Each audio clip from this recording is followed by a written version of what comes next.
Welcome to Athletes to Entrepreneurs, the Alumni Journey. I'm Rob Finkelstein, founder and CEO of Alumni Direct. We've created a platform to help alumni to network and connect through their various affinity groups, whether it's college communities, whether it's business alumni, fraternities, sororities, and sports. We've created this platform to help everyone out. And this show is specifically geared to teaching and inspiring athletes that there is life after sports. We interview former collegiate and professional athletes and talk about their journey to entrepreneurship and other areas of business. And we're so excited today to have Eileen Shanahan on. How you doing today, Eileen? Doing great, Rob. Thanks for having me. You're welcome. It's my pleasure. So Eileen was did different sports growing up, and she'll share with us. But she was a softball player at New York Tech and a community school before that. And then once she graduated, she got into radio and television production.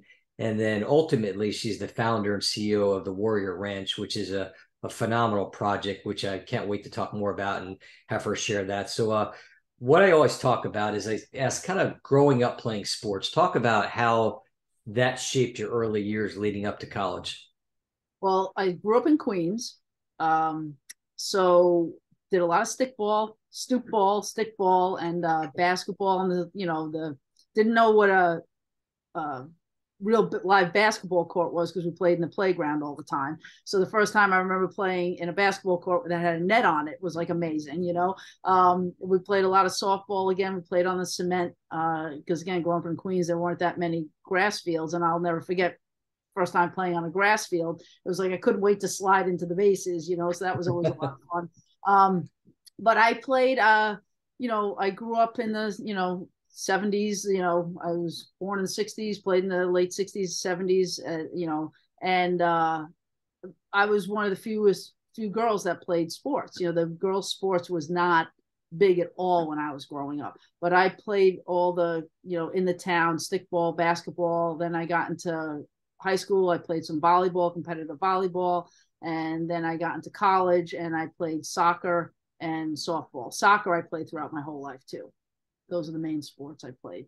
And how do you talk a little about how that kind of shaped you, maybe from like a skills perspective, or because we always talk about athletes and some of the different attributes that they have. Sure. So playing all those sports, one, you become disciplined for sure. You have to show up to practice every day.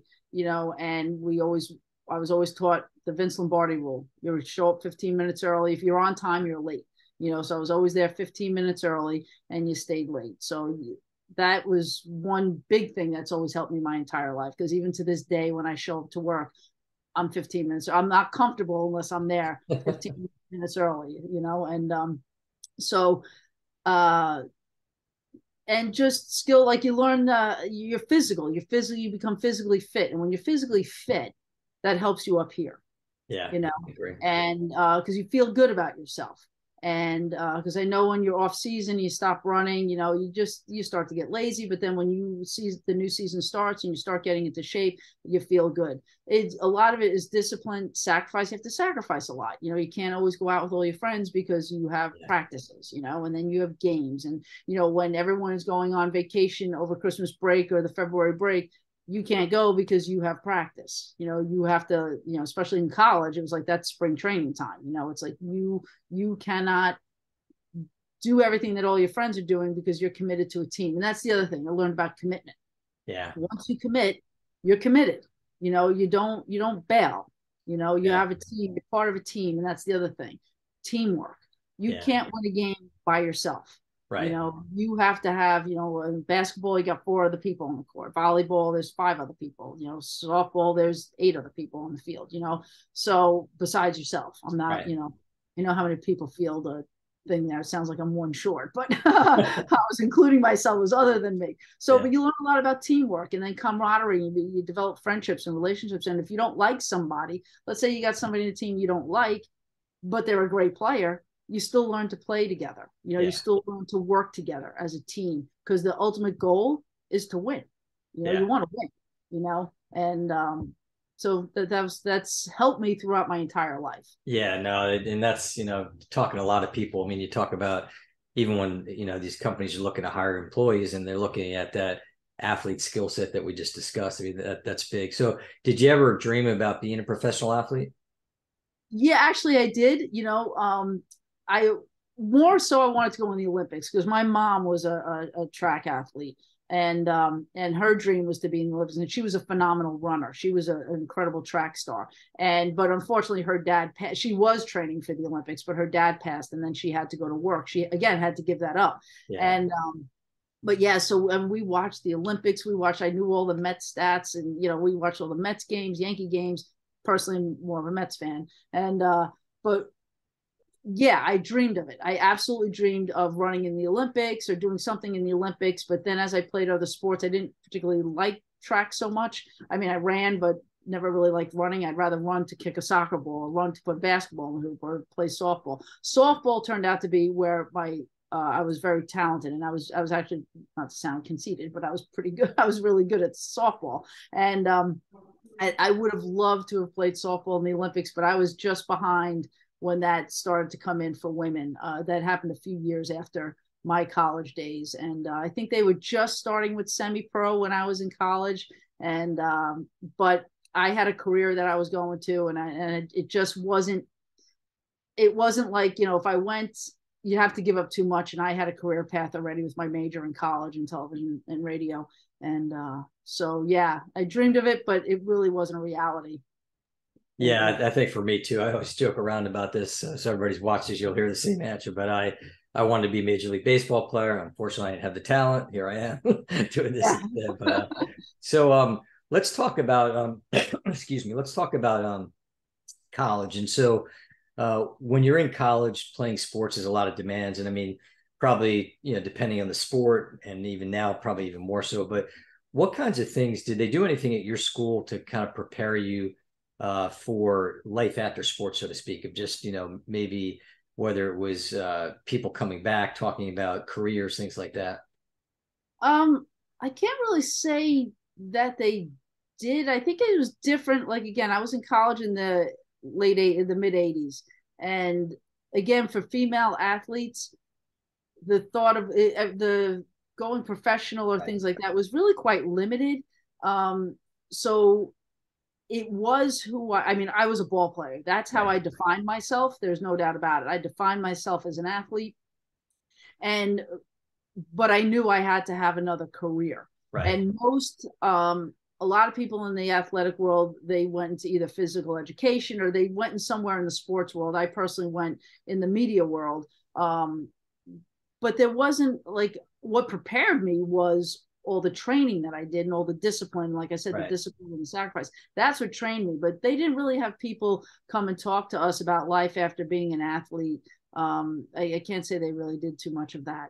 Yeah, and I think it's something that's probably a little more prevalent today, but still a lot more need for it. I mean, like, one of the things we've talked about as a company is to be able to kind of create a SWAT team approach, so to speak, and work with other organizations that are in mental health and financial literacy, transition coaches, and all that to help develop curriculum to expand what colleges might be doing, and to give them, whether it's their current athletes or even their alumni athletes as well, and trying to help them out.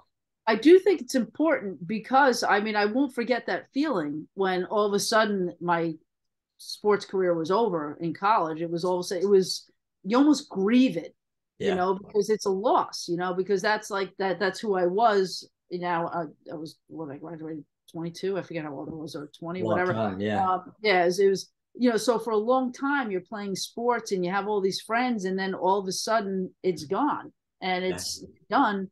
And it's like, well, now what do I do? I knew I had a job and all that, but but I'm an athlete. What do I do? And, but I ended up fulfilling the time. You end up like finding, local bar leagues to fulfill the time, but that's not the same. It wasn't the same. We still had fun, but it definitely wasn't the same. Yeah, I think that's the key, because a lot of times you'll talk to some of these athletes and you hit it on the spot, is that you remember yourself. Okay, I'm that athlete. I'm the baseball player, the softball player, the basketball player, not the person that has, many years ahead of you. So one of the other areas that we talk about a lot too is alumni engagement. And again, back when you were there, maybe not, I don't know if this is much, but was there alumni coming back to the school and kind of talking to the athletes, not coming just for like say a golf tournament or things like that, but more interacting and maybe talking about life and jobs and things like that. Well, we would have an alumni game, and that's when we saw a lot of the alumni. Once in a while, we'd have somebody they'd come to the games and say hello and things like that. I got to be honest, I don't recall a lot of them talking about life going forward. But we did have some visits, when some games, we would have an alumni game play against us. And that was always fun because, we would always obviously try and they were the great ball players way back when, and we're like, well, we can beat you guys. And now I laugh because if I went back and played an alumni game, I don't know, bones hurt now. It's like it would hurt too much, But that's when we talked to the alumni and we chatted with them, and some of them were successful, and but I like I said, I think it's different for the female athlete, at least back then. I think today is different, but back then it wasn't. We would just, even then we would just, like today, all women look at careers and that's the first thing they think of. Right. When I was going to college, it could have gone either way. Am I going to get married and have a family, or am I going to go for a career? Or if I'm going for a career, it could be that's the way it was then. It is different today. It didn't change. We were in the transition. Like, look, we didn't have, when I was in grammar school, we didn't have uniforms. Like you had the little beanie things that you put over your head, and you didn't get to keep them or wear or bring them home and wash them. You had to take them off at the end of the thing, So it was definitely different. And like I said, I'm so glad the advancement in female sports today.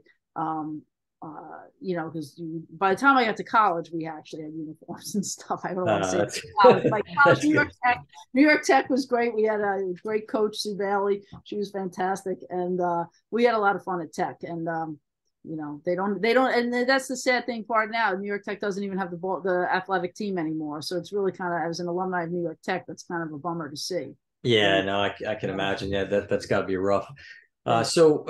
One of the things, and I mentioned a little before, is we talk a little bit about name, image, likeness, NIL, and I want to get your thoughts on that. And there's positives and negatives to it, so share either way or both.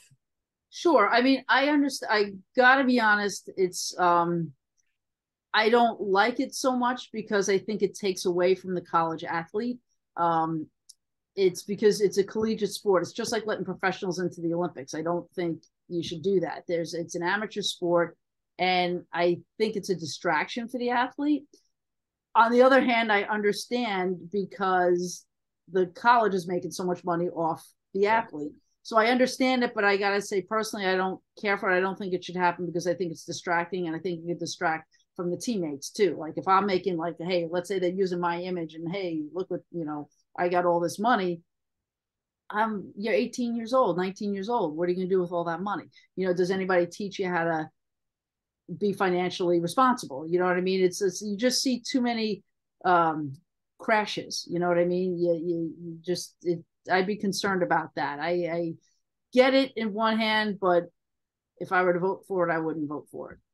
Yeah, and I see what you're saying, and I see both sides. Like you said, I think it certainly helps the athletes, getting money where they might not, and where other students can be working jobs where athletes may not necessarily be doing it.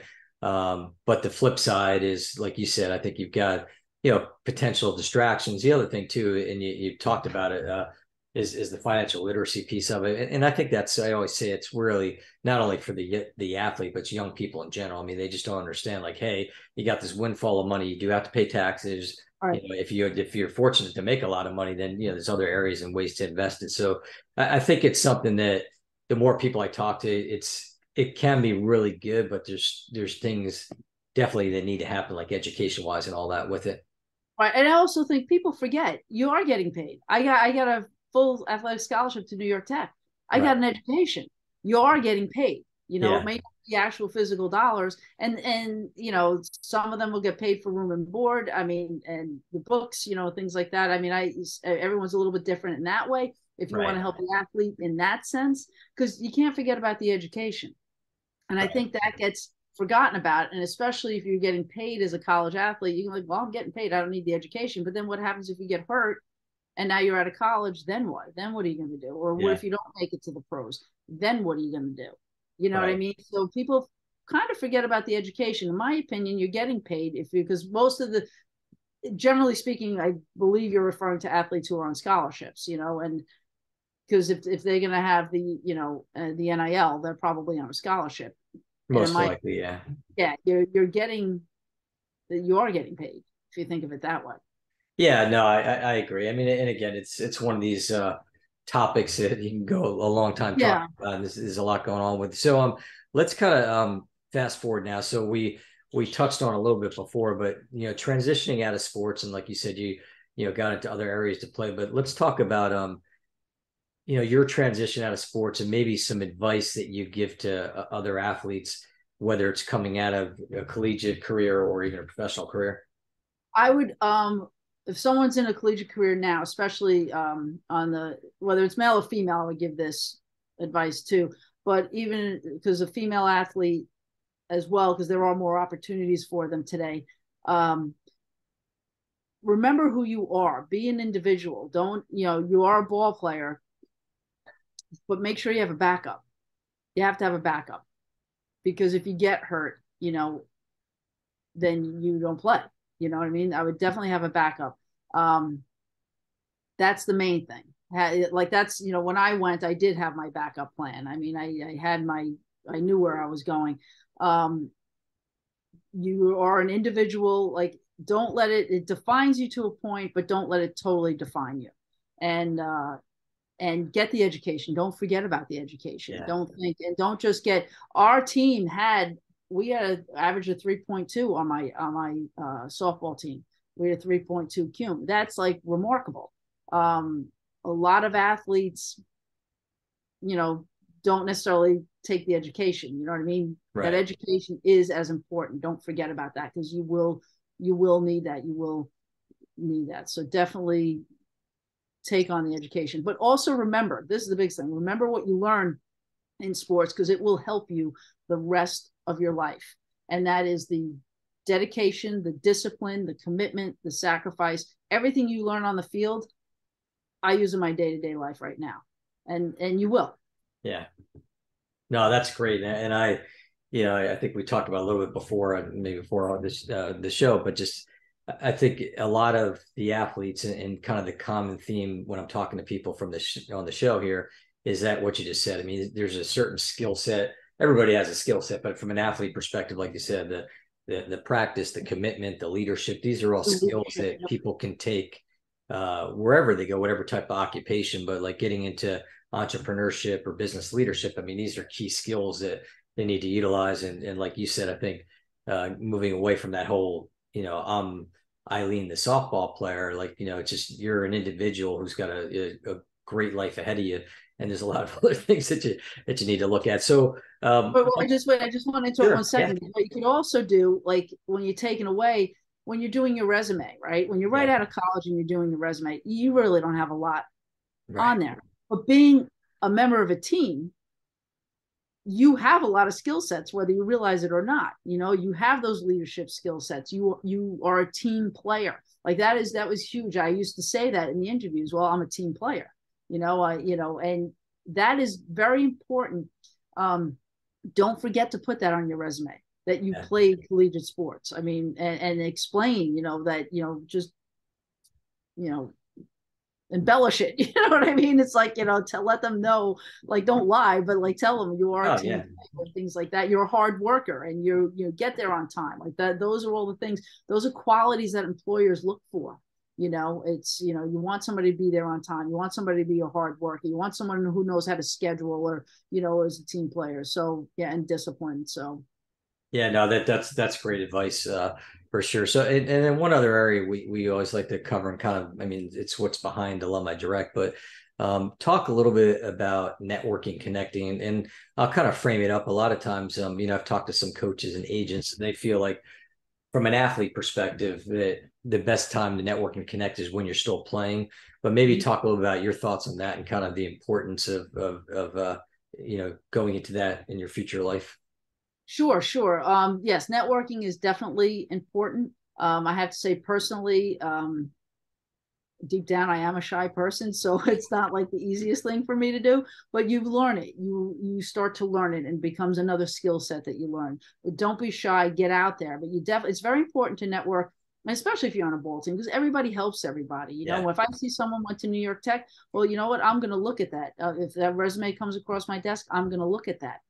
You know, or if I just someone, you know, even with my high school, if I see someone who went to my high school, I'm going to look at that. You know, it's very important because your alumni helps, and we all like to help each other. At least that's what I have found.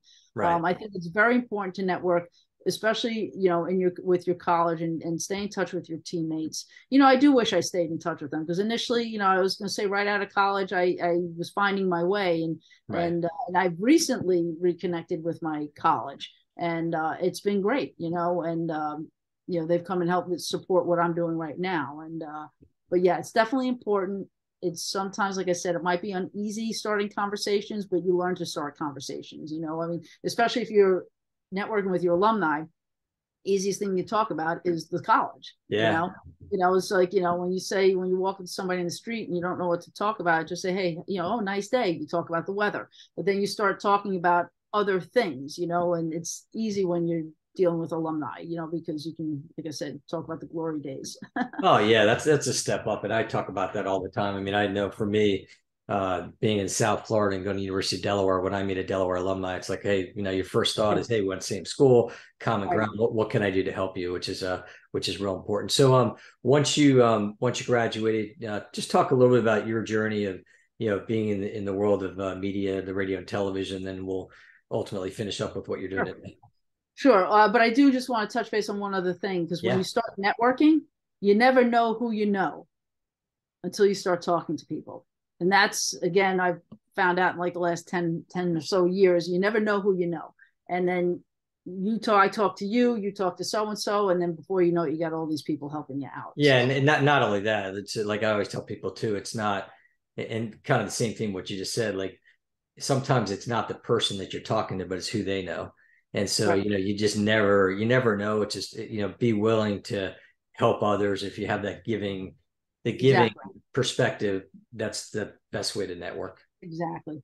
Well, after college, I had I had done some internships. I interned at ABC Radio. I ended up getting a summertime job while I was in college at ABC Radio, and that was wild. That was WABC Radio. It was you know, talk radio station. And I remember that. yeah, and I'll never forget when I walked into that building, you know, on 54th and 6th, and there's the ABC sign out there, and I just remember being so proud. I was like, wow, I can't believe I'm walking into ABC, you know. And it was just neat, and I, you know, it was a summertime job, but it was great. And then I ended up going into television. I ended up going to Channel 11, and it was WPIX. And again, I started out doing simple things like teleprompter, and then the studio camera, and then they gave me a shot at editing. And so you're editing the news. So like when the news is on, you see all the footage. That's what I put together, and that happened to be my forte, and that's where I started to excel. And then again, a lot of times these were just temp jobs. They were 6 months at a time, because it was all unions, and you just whatever. So I ended up at Cablevision, and that's where I spent a lot of my career was at Cablevision. And again, I did a lot of different things there. I did camera, I did editing, I started producing, I did some on air stuff, and then I went into management. So I went through the whole circuit of jobs there. I had a great career. Mr. Charles Dolan was a great man. You know, I always, you know, had a great career there. I really did. And then that company got taken over, and then I ended up doing what I'm doing now, which is the Warrior Ranch Foundation. But I do want to say everything I learned in athletics, I took through in what I did in my work. And I just want to say, when I went into management, the things I learned in sports helped there. Again, it's like teamwork and getting the team together. And I always just have those slogans up, like, you know, those posters that say team and leadership and things like that. I always had that stuff up. So, but when Cablevision got bought out, I then took that opportunity, a dream that I had. I love animals, and so especially horses and dogs, and I rescue horses and dogs. And after I took the buyout. I got a severance package at Cablevision. I took that opportunity to follow my dream, and I began Warrior Ranch Foundation. And it's been quite a journey. And I started because my father was a Marine, brother was in the Navy. I have nephews in the Marines, in the Army. I have firefighter, police, nurses. We have a lot of military and first responders in my family. And I was always brought up to respect veterans and first responders, always thank, a police officer when you see them, and a firefighter, thank a veteran for their service when you see them. And it's just who we were when I was growing up. We were a family of service. We always volunteered. I volunteered to coach CYO. I volunteer at the church. I volunteer at the animal shelter. We volunteer everything. And then my father was part of the Marine Corps Scholarship Foundation, which began in 1962. He was there in the beginning when that started. And as it went on, I started to help him behind the scenes with what he did. And then when my dad passed, the committee asked me to stay on. I believe I was the first civilian on that committee. The Marine Corps Scholarship Foundation, they educate, they help Marines by educating their children. They honor Marines by educating their children. So they raise money for scholarships. And it started with one Marine and his son back in 1962. Now, I tell you that for a reason. So I've been part of the Marine Corps Scholarship Foundation for over 20 years too. I still help put on there the New York Leatherneck Ball. But I would say about at least 15 years ago, if not longer, I started dreaming about, how I can combine my love of my country, my passion for animals, and my skill set in television production. How can I combine all that together? And I just wanted to do something to help. And horses, my husband and I rescue horses, and we've learned how healing that they are. Horses are extraordinarily healing. And horses also are healing, especially with veterans who come out of the service, because horses mirror our emotions. Okay, so they mirror us. And so whatever emotions we're feeling, they will replicate it. And so you start to become self-aware. But I'll tell you about that more in a second, because I don't want to lose my thought here. What happened was I really wanted to do this thing called Warrior Ranch Foundation. And to me, it was like a lottery dream. I was like, I'm never going to be able to afford to do this. This is crazy, And my sister had said to me, my sister Maureen had said, Eileen, do what you can with what you have. And then it dawned on me, this is back in 2014, I said, the Marine Corps Scholarship Foundation, they started with one Marine and one son. And today they give 30,000 scholarships out or 3,000 scholarships out every year. And they started with one, so I was like, why don't I just start with one soldier and one horse? And then, I'm a faithful person, and everything aligned. There was this great trainer. Then there was an Army veteran who had called, who wanted to learn about horsemanship. He suffered from PTSD. He was courageous enough to let me follow him around for a week and interview him. And this trainer donated his time. And I filmed the transition. Oh, and there was also with a rescue horse.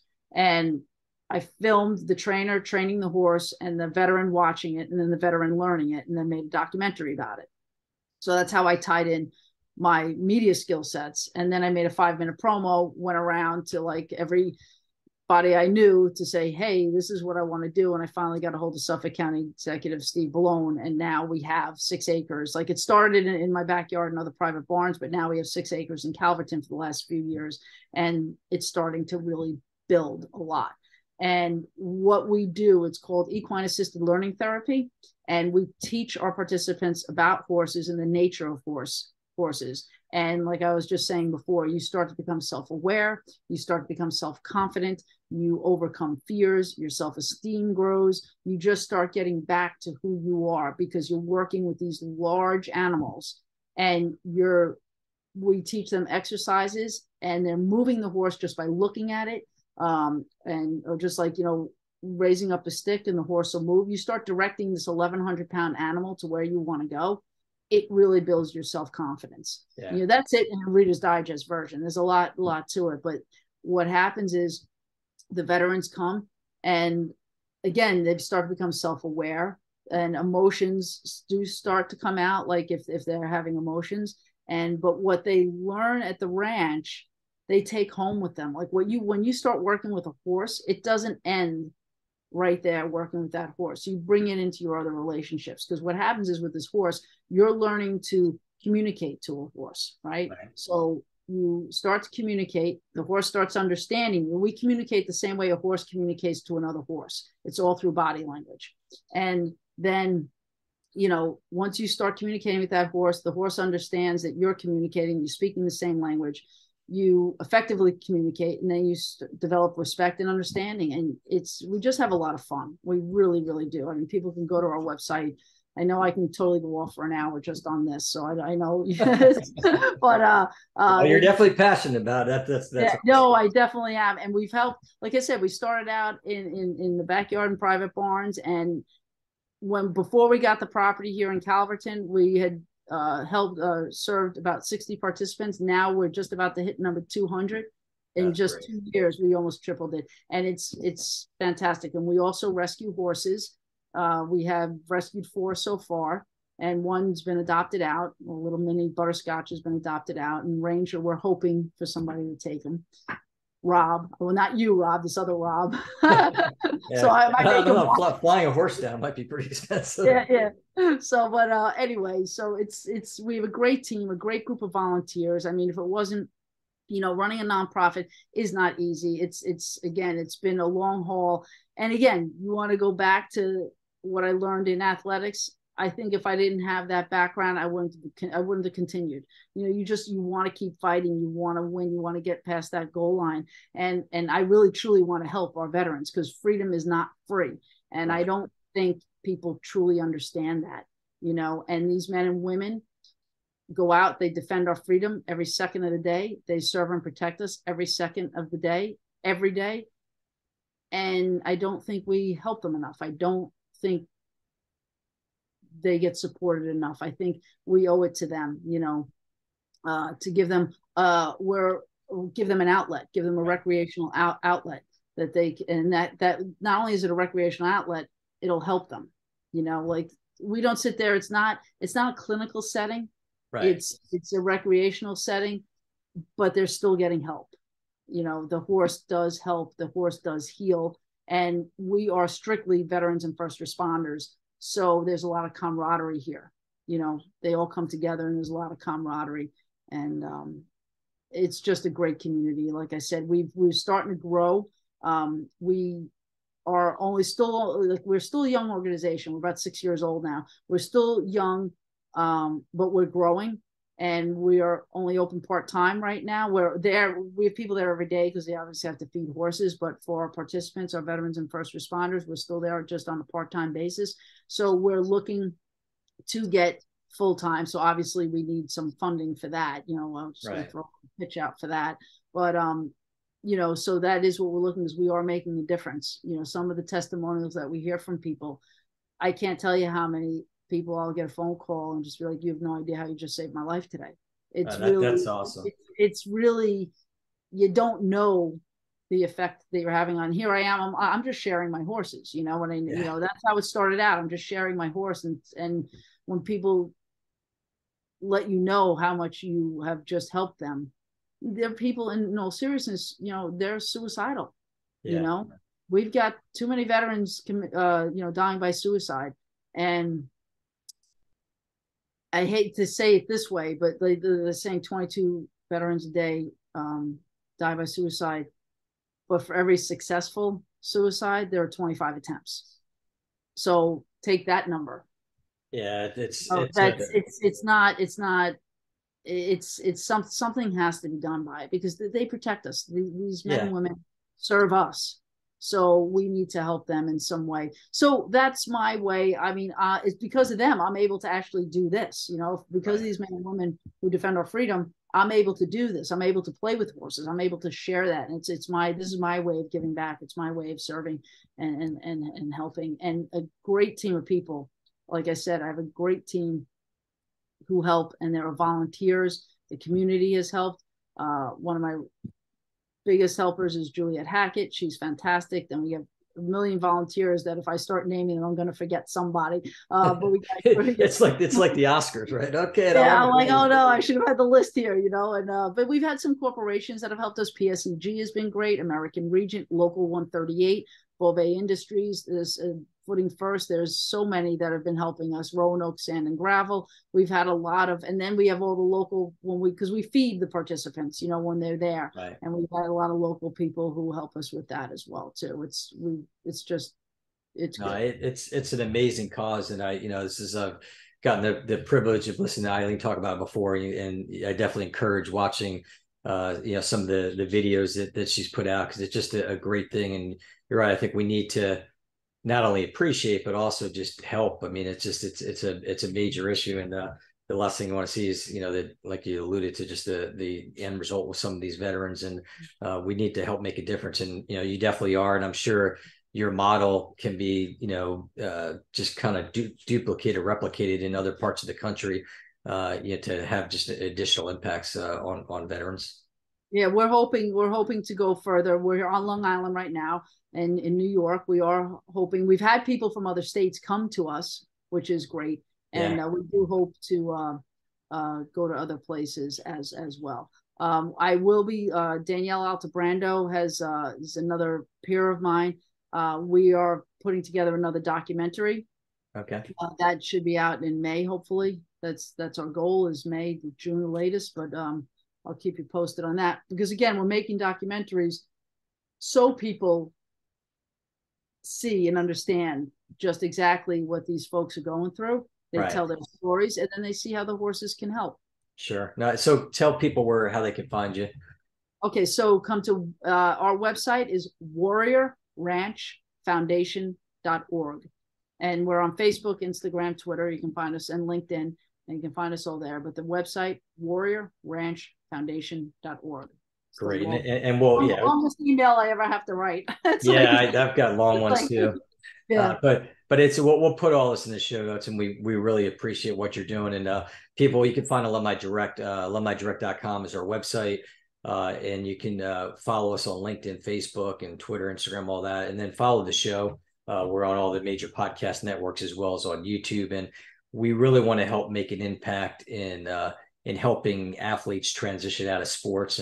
But to the same token, I mean, just some of the great things you're doing with the military as well, because that's a major importance to our society. So thank you so much again. Thank you for having me.